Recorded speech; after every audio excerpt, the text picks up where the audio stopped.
கம்மியா சொல்றதா அர்த்தம் கிடையாது. இவாள்கிட்ட சொன்ன அந்த தோஷம்லாம் யார் யார்கிட்ட இருக்கோ அவளுடைய ஆத்துக்கெல்லாம் மகாலட்சுமி வரமாட்டாங்கிறது அர்த்தம். இது கோபமும் இருக்கக்கூடாது, காமமும் இருக்கக்கூடாது, ஸ்வபலம் இருக்கணும். இந்த தோஷம்லாம் இல்லாம இருந்தா மகாலட்சுமி தானாக வருவாள். பரமேஸ்வரனையும் வேண்டான்னா, பரமேஸ்வரனையே வேண்டான்னா, பரமேஸ்வரன்கிறது தனி தெய்வம் தான், அவர் சிரேஷ்டம் தான். அவருடைய குணத்துக்கு சொல்றா. அந்த குணத்தை ஒப்பிட்டு சொன்னா,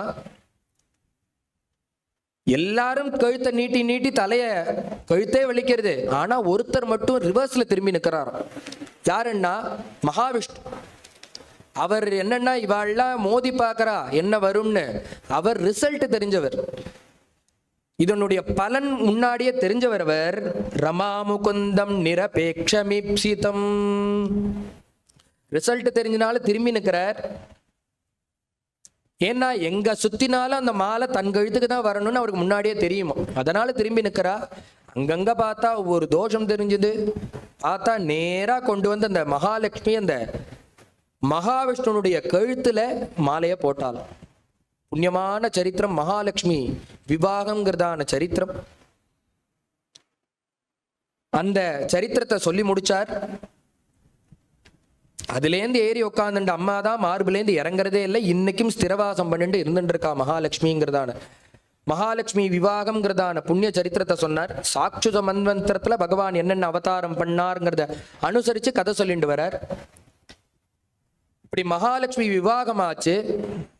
அடுத்தபடியாக வஸ்துக்கள் வருது. அதுலேருந்து தன்வந்தரி திக்யாதா, தன்வந்திரிங்கிற ஆயுர்வேத சாஸ்திரத்தை எடுத்துண்டு, அவரும் பகவானுடைய ஒரு அவதாரம் தான், எடுத்துட்டு வர.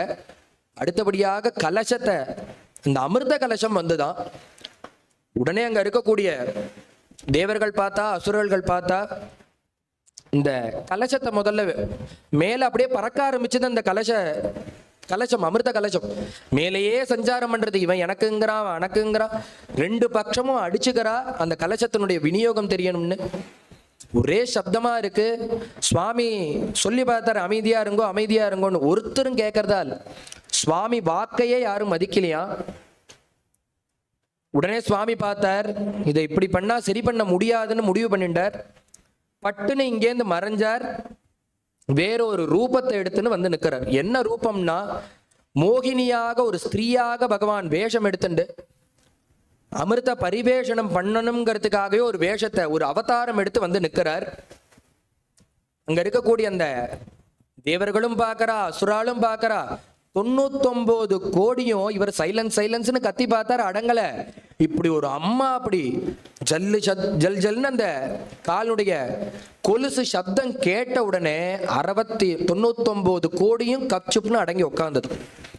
அந்த அம்மாவுடைய ரூபம், அவளுடைய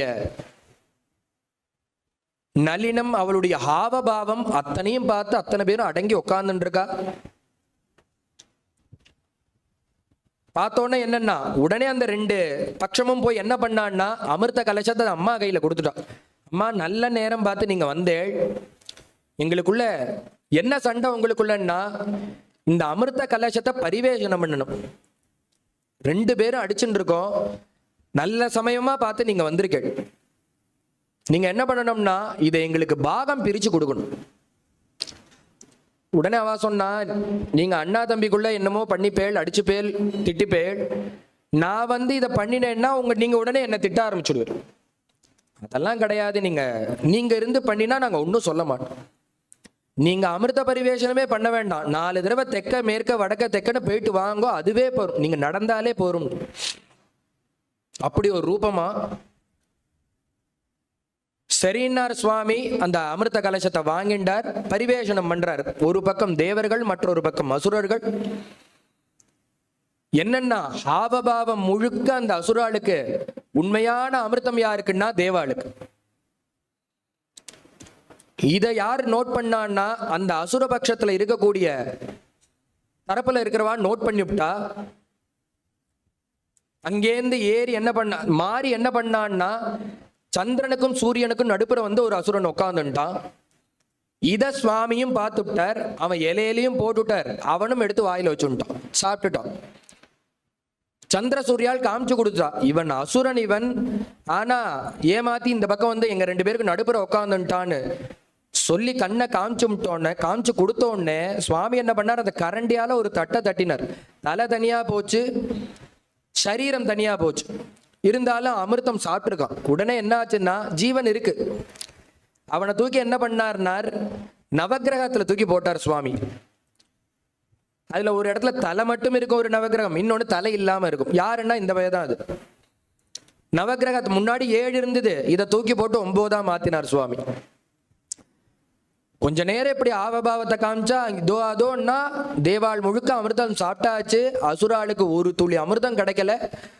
இப்படி அப்படின்னா பட்டுன்னு சுவாமி மறைஞ்சு போயிட்டு, தேவாளுக்கு அமிர்தம் கிடைச்சு பூர்ண பலத்தோட இருந்துட்டு இருக்கா. இந்த கதைய மறுநாள் கார்த்தால சுவாமி என்ன பண்ணார், பரமேஸ்வரன் வந்து விசாரிச்சார். பேப்பர்லாம் வந்தது, விசாரிச்சேன், பார்த்தேன். ஏதோ பார்க்கடல் கடைஞ்சாலாம், அதுல அசுராள் தேவாள் 2 பேரும் நீங்களும் இருந்தீரா. அதே சமயத்துல 99 கோடியும் உங்களுடைய ஒரு ரூபத்தை பார்த்து கப்பு சிப்புன்னு அடங்கி உட்காந்துதாமே. நேத்து தான் பேப்பர்ல பார்த்தேன், கார்த்தால தான் பார்த்தேன்னார்.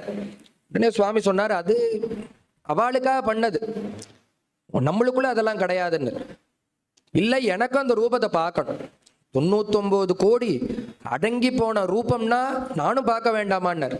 சுவாமி சொன்னார், அதெல்லாம் அவளுக்காக பக்தாளுக்காக நான் பண்ற லீலை, உங்களுக்கு போய் அதை காமிக்கணுமா? அதெல்லாம் கிடையாது, நீங்க எனக்கு காமிச்சே ஆகணும்னார். உடனே சுவாமி அந்த பரமேஸ்வரனுக்காக அந்த சமயத்துல மோகினி அவதாரத்தை எடுத்து காமிச்சார். அப்படி சுவாமி அப்படி பட்டுன்னு மறைஞ்சு அப்படி முன்னாடி நடந்து போறார். காமாரியான அந்த பரமேஸ்வரன் இந்த ரூபத்துல சொக்கி பின்னாடியே ஓட ஆரம்பிச்சுட்டார். அப்பேற்பட்டதான ஒரு அவதாரம் மோகினி அவதாரம். இந்த சரித்திரத்தை ஸ்ரீரங்கத்தில் எழுந்தருளில் இருக்கக்கூடிய நம்பெருமாள் சந்நிதியில கைங்கரியம் பண்ணக்கூடிய பராசர பட்டர்கிட்ட, பராசர பட்டருக்கு என்ன ஒரு சௌலபியம் அந்த பகவான்கிட்டன்னா, நித்தியபடி அர்த்தஜாம குழந்தையினுடைய பெருமாளுடைய குழந்தை அவர், நித்தியபடி இந்த அர்த்தஜாமம் ஆன பிறகு சுவாமி கிட்ட போய் சேவை சாதிச்சு பேசுவாராம். அவர் நித்தியபடி பெருமாளும் அவர்கிட்ட பேசுவாராம், தாயாரும் பேசுவோம். போய் சொல்றா, அன்னைக்கு தரிசனம் பண்ணிட்டு கேட்கிறார் இந்த பராசர பட்டர். சுவாமி கேட்கிறார், பட்டரே நீங்க ராமாவதாரம் செவிச்சிருக்கிறீரா? ஆஹா, நான் செவிச்சதில்லை, நீங்க காமிச்சாதானே உண்டு அடியனுக்கு. உடனே சுவாமி ராமாவதாரம் பண்ணினா, ஆகா என்ன ஒரு தர்மத்தினுடைய ரூபம், எப்பேற்பட்ட பிரபு, அப்படியே கண்ணில் தாரதாரையா தண்ணீர் வரும், இப்பேற்பட்ட திருமேனியான அழுவர். பட்டரே நீங்க கிருஷ்ணாவதாரம் பார்த்திருக்கீரா? பார்த்ததுல தேவர் காமிச்சா தேவலாம்னா உடனே கிருஷ்ணாவதார். அந்த சுவாமியுடைய ரூபத்தை பார்த்து சொக்கி போய் கருணையினால அழுவர். பக்தியினுடைய சிரேஷ்டத்துல இது போல அன்னன்னைக்கு ஒவ்வொரு அவதாரம், ஒவ்வொரு ரசம், அதை 2 பேரும் சுவாரஸ்யமா பரிமாறிப்பா. சுவாமிகிட்டே பேசணும்னா எந்த அளவு அவருக்கு சௌலபியம் இருக்கணும். உடனே சுவாமி ஒரு நாள் கேட்டார், பட்டரே நீங்க மோகினி அவதாரம் சேவை சாதிச்சிருக்கீரா? பார்த்திருக்கீரா? தரிசனம் பண்ணிருக்கீரானா? சுவாமி பார்த்ததில்லையே. பட்டர் பார்த்ததில்லையே சுவாமி, நீங்க காமிச்சா தேவலான்னார். உடனே பட்டுன்னு மறைஞ்சார் சுவாமி. மோகினி அவதார் அந்த திவ்யமான ரூபத்தை காமிச்சார். பட்டர் எப்பொழுதும் எப்படின்னா, ராமாவதாரம் சொன்னா அதனுடைய அதுல உள்ள அந்த சிரேஷ்டத்தை எடுத்து வர்ணிச்சுட்டு கண்ணில் ஜலம் வர அழுவரும். அதுல உள்ள குணத்தை சொல்லி சொல்லி அழுவர். கிருஷ்ணாவதாரம்னா அதுல உள்ள குணத்தை சொல்லி சொல்லி அழுவர். இது போல இந்த மோகினி அவதாரத்தை காமிச்சா பட்டுன்னு ரூபம் மறைஞ்சது. என்ன பட்டரே சேவை பார்த்தேன், சேவையாச்சா, எப்படி இருந்தது இந்த மோகினி அவதாரம்னு? என்ன அந்த பராசர பட்டர் ஏதோ இருந்தது அப்படின்னார். என்ன இவ்வளோ கஷ்டப்பட்டு ஒரு அவதாரத்தை காமிச்சிருக்கேன், நீங்க என்னடான்னா வாய் ஏதோ பிதிக்கிண்டு ஏதோ இருந்ததுங்கிறீரே, அப்படியா இருக்கு இந்த அவதாரம்னா? அவ்வளோ சொல்லும்படியுமா இல்லையான்னா? உடனே அவர் கேட்டார். சுவாமி சொன்னார், 99 கோடி இந்த ரூபத்தை பார்த்து மயங்கினதியா? காமாரியான பரமேஸ்வரன் இந்த ரூபத்தை பார்த்து ஆசைப்பட்டார்.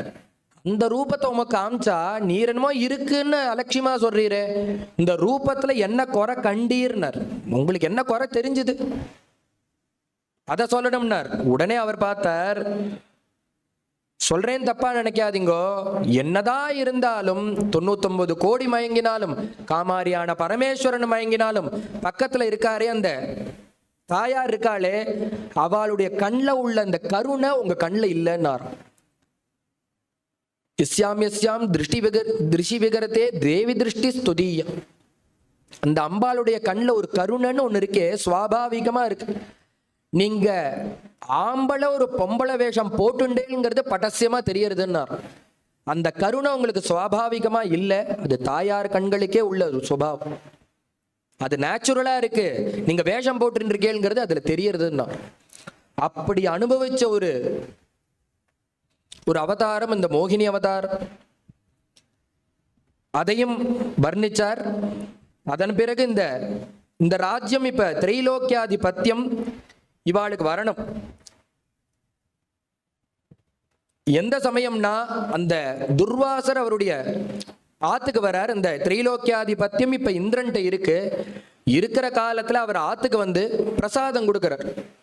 அம்பாளுடைய பிரசாதத்தை கொடுக்கிற காலத்துல அவன் எந்த சமயத்துல பிரசாதம் கொடுக்கணுமோ அப்ப கொடுக்கணும். அவர் என்ன பண்ணார், அவன் பூர்ணமா மதுவை சாப்பிட்டுட்டு யானை மேல இருந்துட்டு ரம்ப ஊர்வசியினுடைய டான்ஸை பார்த்துட்டு இருக்கிற காலத்துல கொண்டு போய் பிரசாதத்தை கொடுத்தா, அவன் அலட்சியமா வாங்கி யானை மேல வச்சான். யானை துதிக்கையால கீழே போட்டு அதை மிதிச்சு கொடுத்து.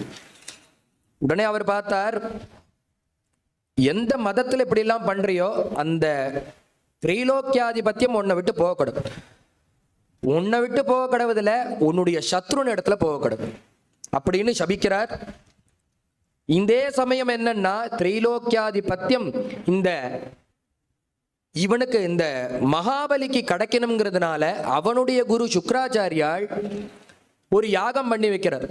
விஸ்வஜித்துன்னு ஒரு யாகம் பண்ணி வைக்க, அவர் அந்த யாகத்தை பூர்த்தி பண்ணினேன்னா அதிலிருந்து ஒரு ரதம் வரும்.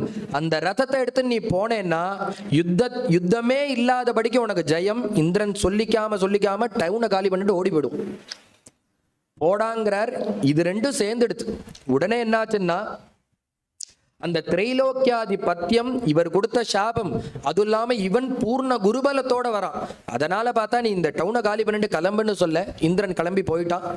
இப்ப திரைலோக்கியாதிபத்தியம் அந்த மகாபலியினுடைய கையில இருக்கு. அதே சமயத்துல தன்னுடைய குழந்தைகள் திரைலோக்கியாதிபத்தியம் இல்லாம கஷ்டப்படுறா, சொர்க்காதி லோகங்கள் இல்லாம கஷ்டப்படுறான்னு உடனே இந்த அம்மா தேவமாதாவான திதி பார்த்தா, அவளுக்கு இது கிடைக்கணும், இந்த கஷ்டத்திலிருந்து அவருக்கு நிவர்த்தி கிடைக்கணுங்கிறதுக்காக பகவான தன்னுடைய ஆத்துக்கார்ட்ட கஷ்யபர்கிட்ட கேட்கிறா, இதுலேருந்து இவாளுக்கு நிவர்த்தியே கிடையாதா, என்ன பண்ணலான்னு கேட்க பயோவிரதம்னு ஒரு விரதத்தை எடுத்து வைக்கிறார்.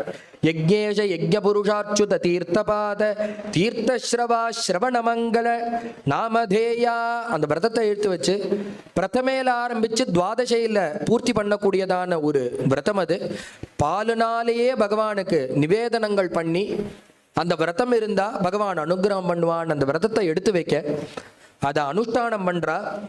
பகவான் என்ன வேணும்னு கேட்க, உங்களை போல ஒரு குழந்தை வேணும், எனக்கு டூப்ளிகேட்டே கிடையாது, நானே பிறக்கிறேன். உடனே பகவான் வாக்கு கொடுத்து தானே உபேந்திரனாக இந்திரனுக்கு தம்பியாக சுவாமி அவதாரம் பண்ண. இத்தம் விருஞ்சஸ்துத கர்ம வீரியா பிராதுர்பூவா மிருதபூரதித்யாம் அமிர்தபூஹுங்கிறார். சதுர்புஜா சங்க கஜாப்ஜ சக்கரஹ விஷங்கவாசா நலினாயதே க்ஷணஹ. எந்த பிரபுவுக்கு பிறப்பும் கிடையாதோ இறப்பும் அந்த பிரபு அவதாரம் அமிர்தபூஹு. தித்தியம்மாவனுடைய வயத்துல பகவான் அவதாரம் பண்ணார். அவதாரம் பண்ண தினம் எதுன்னா ஸ்ரோணாயாம் ஸ்ரவண துவாதஷ்யாம் முகூர்த்தே அபிஜிதி பிரபுஹூம். துவாதசி திதியில பகவானுடைய அவதாரம், ஸ்ரவண நட்சத்திர பகவானுடைய அவதாரம். என்ன இதுன்னா முகூர்த்தே அபிஜிதி பிரபுகுன்னர். அபிஜிதுங்கிற ஒரு முகூர்த்தத்துல பகவானுடைய அவதாரம். இந்த ஸ்ரவண நட்சத்திரம் திருவோண நட்சத்திரம் இருக்கே, என்ன ஒரு சுவாரஸ்யம்னா 27 நட்சத்திரங்கள் எல்லாருக்கும். இது இந்த வாமனமூர்த்திக்காக ஸ்பெஷலான ஒரு நட்சத்திரமா 28. இது வாமனமூர்த்திக்குன்னு ஸ்பெஷல். அது மட்டும் இல்லை, இது திருவோணத்தோட கடைசி பாதம், இந்த அவிட்டத்தோட முதல் பாதம், ரெண்டும் சேர்ந்தா அந்த நட்சத்திரம். இது எப்போ உபயோகப்படுத்துவான்னா ஷஷ்டப்த பூர்த்தி அது போல கர்மாக்கள்ல கலசம் வைக்கிற காலத்துல 28 தேவதைக்கு ஆவாகனம் பண்ணி வைப்பாலே அது இந்த நட்சத்திரம், சிரவண நட்சத்திரம். அபிஜித் முகூர்த்தம். நம்ம இப்போ ஒரு முக்கியமான ஒரு காரியம் பார்க்க போறோம், டைம் பார்த்து பண்ணக்கூடிய காரியம்னா அன்னைக்கு எதுவுமே பார்க்க வேண்டாம், எதுவுமே அமையலைன்னா இந்த அபிஜித் முகூர்த்தத்துல நம்ம அந்த காரியத்தை துவங்கினோம்னா அதுவே போரும், அதுவே நல்ல க்ஷேமத்தை கொடுக்கும். அப்பேற்பட்டதான அபிஜித் முகூர்த்தத்துல பகவான் அவதாரம். துவாதசி திதியில சர்வே நக்ஷத்ர தாராத்யாக சக்ருஹு தஜ்ஜன்ம தட்சிணம். பகவான் அப்படி லோகத்துக்கே மங்களத்தை கொடுக்கக்கூடியான அந்த வாமனமூர்த்தி அவதாரம் பண்ணார். பிறக்கும் போதே என்னன்னா வைகுண்ட ரூபத்தோட பகவான் அவதாரம் பண்ணா அங்க இருக்கக்கூடிய அவ அம்மாவும் அப்பாவும் பார்த்தாராம். ஏன் வைகுண்ட ரூபத்தோடன்னா, நீங்க பண்ண அந்த விரதத்துக்கு பலதாத்தாவாக நான் அவதாரம் பண்ணியிருக்கேங்கிறத காமிக்கிறதுக்காக அப்படி அவதாரம் பண்ண. பக்கத்துல குழந்தை பிறந்திருக்குன்னு தெரிஞ்சோன்னா பக்கத்துல இருக்கக்கூடிய ரிஷி மண்டலத்துல இருந்து எல்லாரும் வர, ரிஷி பத்னிகள்லாம் வந்து பார்க்க, உடனே சுவாமி அந்த ரூபத்தை மறைச்சுண்டார். பபூவதே நைவச வாமனோ வட்டுகு சம்பஷ்யதோ திவ்ய கதிர் யதா நடஹா. 5 வயசு பெருமானம் உள்ள ஒரு குழந்தையாகவே மாறிட்டார். 5 வயசு குழந்தையா இருக்காருன்னு தெரிஞ்ச உடனே பக்கத்துல ரிஷிகள்லாம் என்ன பண்ணா, 5 வயசு குழந்தை பிறந்திருக்காருன்னு உடனே அவருக்கு நேரா பூணல் கர்மாக்களை பூணல் பண்ணி வச்சிடுவோன்னு அதற்கு முன்னிட்டு வந்து பார்க்க வந்தாலாம் அந்த ரிஷிகள்லாம். கம்பட்டும் வாமனம் திருஷ்டுவா மோதமானா மகர்ஷயா கர்மாணி காரயாமாசுகு புரஸ்கிருத்ய பிரஜாபதிம். தேவதைகள்லாம் வந்தா, பூணல் போட்டு வைக்கணும்னு வந்தா, வர காலத்திலேயே 5 வயசுன்னு தெரிஞ்சதுனால பூணலுக்கு சித்தமா வந்தா. பிரம்மாவை முன்னிட்டு தேவர்கள் ஏவாள்லாம் வந்தான்னா பகவான் தான் அவதாரம் பண்ணியிருக்கான், அதுவும் நம்ம காரியத்துக்காக தானே பிறந்திருக்கான், நம்ம போய் பார்க்கணும்னு எல்லாரும் கிளம்பி வர பிரம்மாவை முன்னிட்டு வரா. ஒவ்வொருத்தர் ஒவ்வொரு வஸ்துக்களை கொண்டு வந்து கொடுக்கறாரா. என்ன யார் யார் என்னென்ன வஸ்துக்கள் கொண்டு வந்தான்னா, தஸ்யோபனியமானஸ்ய சாவித்ரிம் சவிதா பிரவீத் ப்ருஹஸ்பதிர் பிரம்மசூத்ரம் மேகலாம் கஷ்யபோ ததாத் ததௌ கிருஷ்ணாஜினம் பூமிஹி தண்டம் சோமோ வனஸ்பதிஹி கௌபீனாச்சாதனம் மாதா தியௌச்சத்ரம் ஜகதः பதேஹே கமண்டலும் வேதகர்ப்பம் குஷான் சப்தர்ஷயோ ததுஹு அக்ஷமாலா மகாராஜ சரஸ்வத்யாவ்ய ஆத்மனः தஸ்மாத் ஜித்யுபநீதாய யக்ஷராட் பாத்ரிகாமதாத் பிக்ஷாம் பகவதி சாட்சாத் உமாதாதம்பிகா சதி. ஒரு 6 ஸ்லோகத்துல வர்ணிக்கிறார் யார் யார் என்னென்ன வஸ்துக்கள் எடுத்துன்னு வந்து இந்த பகவானுக்கு சமர்ப்பணம் பண்ணா. எந்த வயசுல உபநயனம் போடணும்னா, குழந்தைக்கோ 5 வயசு ஆயிடுத்து. நம்ம ரிஷிகள்லாம் என்ன வயசு எடுத்திருக்கான்னா, இந்த பூணல் போடுறதுக்கு என்ன வயசு உச்சித காலம்னா, கர்ப்பாஷ்டமேஷு பிராமண உபநயீத கர்ப்பைகாதேசேஷு ராஜன்யம் கர்ப்பத்வாதசேஷு வைஷ்யம். பிராமணாலாத்து குழந்தைகளா இருந்தா அந்த குழந்தைகளுக்கு 7வது வயசு பூணல் போட்டு வைக்கணும். கர்ப்ப ஏகாதசேஷு ராஜன்யம். சத்திரியர்களா இருந்தான்னா அவளுக்கு 11 வயசு, 10 வயசு. என்ன 10 ஏகாதசேஷுன்னு சொல்றாருன்னா, கர்ப்பத்துல ஒரு வயசு, பிறந்த பிறகு 10 வயசு. இது போல பிராமணாள்னா கர்ப்பத்துல ஒரு வயசு, பிறந்து 7 வயசு. கர்ப்ப அஷ்டமம் அப்படின்னா கர்ப்பத்துல ஒரு வயசு, பிறந்து 7 வயசு. வைஷ்யாளுக்கு என்னன்னா கர்ப்பத்துல ஒரு வயசு, துவாதசேஷுன்னா பிறந்து 11 வயசு. தள்ளி இந்தந்த காலத்துல உபநயனம் பண்ணணும். இந்த குழந்தைக்கு உபநயன காலம் வந்துடுது. எல்லாரும் ஒவ்வொரு வஸ்துக்களை கொண்டு வந்து சமர்ப்பிக்கிறான். யார் யார் என்னென்ன வஸ்துக்கள்னா, ப்ருஹஸ்பதிர் பிரம்மசூத்ரம் தஸ்யோபனியமானஸ்ய சாவித்ரீம் சவிதா பிரவீத். சூரிய பகவான் என்ன எடுத்துன்னு வந்திருக்காருன்னா, சூரிய பகவானே நேரடியாக வந்து பிரம்மோபதேசம் பண்றாராம். வேளா வேளைக்கு நம்ம அர்க்கியம் யாரை பார்த்து கொடுக்கிறோம், அந்த சூரியனை பார்த்து தான் கொடுக்கிறோம். அந்த சூரிய பகவானே பிரம்மோபதேசம் பண்றதுக்கு வந்திருக்கார். அடுத்தது யார் வந்தான்னா பிருகஸ்பதிர் பிரம்மசூத்திரம் ஆத்துவாத்தியாரான பிருகஸ்பதி வந்திருக்காரு. தன்னுடைய ரைட்ஸை விட்டு கொடுக்க கூடாதுன்னு வந்திருக்காராம். ஏன்னா பகவான் இப்ப அவதாரம் பண்ணியிருக்கான், அவர் தான் பூணல் கொடுப்பார். அதாவது புரியும்படியுமா சொல்லணும்னா, ஆத்துவாத்தியாரா இருக்கிறவர் எந்த ஊர்ல இருந்தாலும் அந்த உபாகர்மாவுக்கு பூணல் அனுப்புவார். இந்த கிராமத்தில் இருக்கக்கூடிய அந்த கிரகஸ்தரை என்ன பண்ணுவார், உபாகர்மான்னு ஃபோன் பண்ணா இவர் கேட்கவே வேண்டாம். ஃபோன் பண்ணாலும் பண்ணாட்டியும் அந்த ஆத்து வாத்தியார் டவுன்ல இருக்கக்கூடிய அவர் என்ன பண்ணுவார், இவர் கிராமத்தில் இருப்பார், அவர் டவுன்ல மாத்தி இருக்கலாம், எங்க இருந்தாலும் அவர் உடனே அவனுக்கு ஒரு பூணல் அனுப்பிச்சு வச்சுருவார். ஏன்னா உபாத்தியாயம் விட்டு போக கூடாதான். அப்படி வாத்தியார் பண்றது போல இப்ப பகவான் அவதாரம் பண்ணியிருக்கான். ஆத்து வாத்தியார் நம்ம தானே, அதனால நம்ம கொண்டு போய் பூணல் கொடுக்கணுங்கிறதுக்காக இந்த பூணலை கொண்டு போய் பிருகஸ்பதி கொடுக்கிறார். அதுவும் இல்லாம இப்ப இவன் குட்டி வாமனனா பிறந்திருக்கான், இவனுக்கு ஒரு குட்டி பூணல் பண்ணி கொடுத்தா போரும். இதே இவன் பிருகத் ஸ்வரூபத்துல இருக்கிற பகவானா இருந்தான்னா அவனுக்கு எத்தனை பெரிய பூணல் பண்ணணும்னு நினைச்சா முடியுமா? அதற்கு எத்தனை மில்லி இயங்கணும். காட்டன் ஹவுஸ் வச்சாலும் போராது அவனுக்கு, பஞ்சு தொழிற்சாலையே வச்சாலும் அவனுக்கு பூணல் எடுத்து மாற்ற முடியாது. ஆனா அந்த பிரபு இப்ப குட்டியா அவதாரம் பண்ணியிருக்கான் 5 வயசு பெருமானத்துல. அதனால இப்படி ஒரு வாய்ப்பு கிடைச்சிருக்கேன்னு கொண்டு போய் அந்த பூணலை கொடுக்கிறார். பிருகஸ்பதிர் பிரம்மசூத்திரம் மேகலாம் கஷ்யபோ ததாத். கஷ்யபர் என்ன பண்ணார், அப்பா மௌஞ்சியை கட்டி விட்டாராம். பிரம்மச்சாரி ஆசிரமத்தில் இருக்கும்போது மௌஞ்சி கட்டிக்கணுமோன்னு அந்த பிரம்மச்சாரி குழந்தை, அதை அவர் கொண்டு போய் கொடுக்கிறார். தண்டம் சோம பூமிஹி. பூமாதேவி என்ன கொடுத்தான்னா மாந்தோலை கொண்டு வந்து கொடுத்தாள். அவர் உட்கார்ந்து ஜபம் பண்ணணுங்கிறதுக்காக மாந்தோலை கொண்டு வந்து கொடுக்கிறா. வனஸ்பதி தேவதை என்ன கொண்டு வந்து கொடுத்ததுன்னா தண்டம் சோமோ வனஸ்பதிஹி. அந்த தண்டம் கையில வச்சுக்கணுமே பிரம்மச்சாரி, அந்த தண்டத்தை கொண்டு வந்து கொடுக்கிறார்.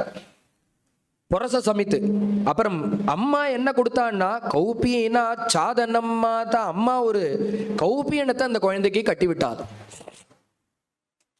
திதி அம்மா அந்தரிக்ஷ தேவதை கொடைய கொடுக்கறது. பிரம்மா என்ன பண்ணார்னா கமண்டலுவை கொண்டு வந்து கொடுத்தார். கமண்டலும் வேத கர்ப்பம். சப்தரிஷிகள் குஷத்தை கொண்டு வந்து கொடுக்கிறா. சரஸ்வதி தேவி என்ன பண்ணா மாலையை கொண்டு வந்து கொடுக்கிறாள். அந்த குழந்தை பிரம்மச்சரியாசிரமத்துல ஜபதபாதிகள் பண்றதுக்கு மாலையை கொண்டு வந்து ஜபமாலையை கொடுக்கிறாளா. இப்படி எல்லாரும் ஒவ்வொருத்தரும் ஒவ்வொன்று பண்ணா. உமாதா தம்பிகா சதி அவ என்ன பண்ணா, அம்மா பிக்ஷை பண்ணும். உடனே பார்த்தா இந்த பார்வதி தேவி என்ன பண்ணா, அம்பாள் என்ன பண்ணான்னா அந்த குழந்தை பவதி பிக்ஷாந்தேகின்னு வர காலத்துல அந்த பார்வதி தேவி வந்து அக்ஷதையை போட்டாலாம். ஏன்னா இப்ப வந்திருக்கிறது அவர் திரைலோக்கிய பிக்ஷைக்காக வந்திருக்கார் பகவான். அது நல்லபடியா நடக்கணுங்கிறதுக்காக முதல் பிக்ஷை யாரு போட்டான்னா உமாதா தம்பிகா சதி. இந்த அம்பாளே கொண்டு வந்து பிக்ஷைய போட எல்லாத்தையும் இந்த பூணல் கல்யாணத்தை சொன்னார். ஒரு ஒரு ஒரு குடும்பம் இருக்குன்னா எந்தெந்த காலத்துல பணத்தை நிறைய செலவு பண்ண வேண்டிய காலம் எதுன்னா மௌஞ்சி வந்தே விவாகேச்ச மாதா பித்ரோ ஸ்மிருதேகரின்னா சம்பாதித்தஸ்ய வித்தஸ்ய வியகாலஹா த்ரயஸ்மிருதாக. ஒரு 3 காலம் சொல்றா. குழந்தைக்கு பூணல், கல்யாண காலம், அப்பா அம்மாவோட கடைசி காலம். இதுல தான் நம்ம சம்பாதிச்ச பணத்துக்கு உண்மையான விநியோகம். நிறைய யதேஷ்டமா பண்ணி தானம் பண்ணி அதை நன்னா நடத்தி வைக்கணும். அப்படி நன் பூணல் கல்யாணத்தை நன்னா நடந்ததுன்னு சொல்ல காத்துன்னு இருக்கார். வேத அத்தியனத்தை பண்ணிட்டு அவருடைய பிரம்மச்சரிய ஆசிரமத்துல காத்துன்னு இருக்கார். எப்படாப்பா இந்த மகாபலி யாகம் பண்ணுவான், அவன்கிட்ட யாச்சகத்துக்கு போ இருந்துட்டே இருக்கார். ஒரு நாள் காதுல விழுந்தது.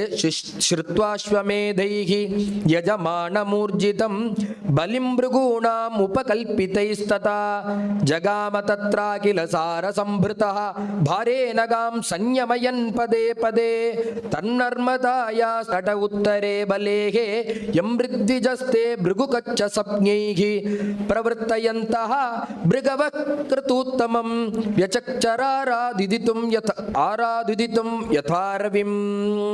சுவாமி அப்படி அந்த நர்மதா நதி தீரத்துக்கு உத்தர பாகத்துல இந்த மகாபலி யாகம் பண்றாங்கிறது காதுல விருந்தது. அவசர அவசரமா ஓடி வர.